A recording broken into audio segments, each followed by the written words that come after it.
Welcome to I news. ప్రపంచం ఇప్పుడు మరో వినాశకరమైన యుద్ధం అంచున నిలబడిందా? మానవాళి ఉనికిని ప్రశ్నించే మూడవ ప్రపంచ యుద్ధం అప్పుడే మొదలైందా? అమెరికా అధ్యక్షుడు డొనాల్డ్ ట్రంప్ తాజాగా చేసిన హెచ్చరికలు ఇప్పుడు ప్రపంచ వ్యాప్తంగా పెను సంచలనం సృష్టిస్తున్నాయి. రష్యా యుక్రెయిన్ మధ్య జరుగుతున్న పోరు కేవలం రెండు దేశాల మధ్య యుద్ధంగా మిగిలిపోలేదని, అది గ్లోబల్ వార్ గా మారుతోందని ట్రంప్ గుండె బద్దలు కొట్టేశారు.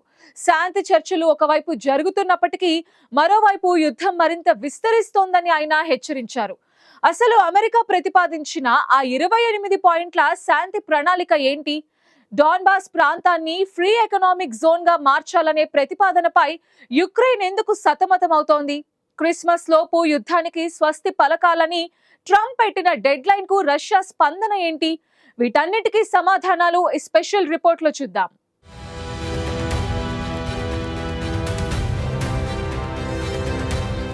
ప్రపంచం ఆందోళన చెందుతున్నట్లుగానే పరిస్థితులు వేగంగా మారుతున్నాయి. ఉక్రెయిన్ పై రష్యా దాడి మొదలై దాదాపు 4 ఏళ్లు కావస్తున్నా యుద్ధ జ్వాలలు ఆరడం లేదు సరికదా, అవి ప్రపంచం మొత్తం వ్యాపించేలా కనిపిస్తున్నాయి. డొనాల్డ్ ట్రంప్ మాటల్లో చెప్పాలంటే మనం ఎన్నడూ లేనంతగా మూడవ ప్రపంచ యుద్ధానికి దగ్గరగా ఉన్నాం. రష్యా అధ్యక్షుడు పుతిన్, ఉక్రెయిన్ అధ్యక్షుడు జెలెన్స్కీని శాంతి చర్చలకు తీసుకురావడానికి అమెరికా తీవ్రంగా ప్రయత్నిస్తోంది.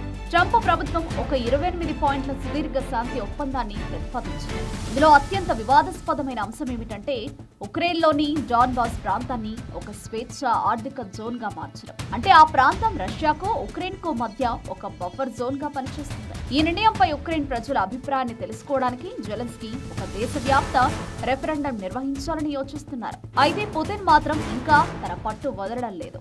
అమెరికా ఆశిస్తున్న దానికంటే ఎక్కువ రాయితీలు రష్యా కోరుతున్నట్లు తెలుస్తోంది. దీనికి తోడు రష్యా మాజీ అధ్యక్షుడు మెద్వెదేవ్ మరో బాంబు పేల్చారు. పాశ్చాత్య దేశాలు ఉక్రెయిన్ కు మద్దతిస్తూ యుద్ధాన్ని కొనసాగిస్తే అది నేరుగా మూడవ ప్రపంచ యుద్ధానికి దారితీస్తుందని ఆయన హెచ్చరించారు. ట్రంప్ పంపిన ప్రత్యేక రాయబారులు స్టీవ్ విట్కాఫ్, జారెడ్ కుష్నర్ ఇప్పటికే చర్చలు జరుపుతున్నారు. రష్యా కనుక శాంతి ఒప్పందానికి అంగీకరించకపోతే తీవ్ర పరిణామాలు ఎదుర్కోవాల్సి ఉంటుందని ట్రంప్ ఇదివరకే హెచ్చరించారు. మరోవైపు ఐరోపా దేశాల సంయుక్త దళం ఉక్రెయిన్ భూభాగాన్ని, ఆకాశాన్ని రక్షించేలా ఒక పటిష్టమైన భద్రతా ఒప్పందాన్ని కూడా జెలెన్స్కీ కోరుతున్నారు. క్రిస్మస్ నాటికి యుద్ధానికి ఒక స్పష్టమైన ముగింపు పలకాలని అమెరికా భావిస్తోంది. మరి పుతిన్ మొండితనం వేడుతారా, లేక ట్రంప్ హెచ్చరికల ప్రకారం ప్రపంచం మరో మహాయుద్ధాన్ని చూడబోతుందా అనేది ఇప్పుడు అత్యంత ఉత్కంఠగా మారింది.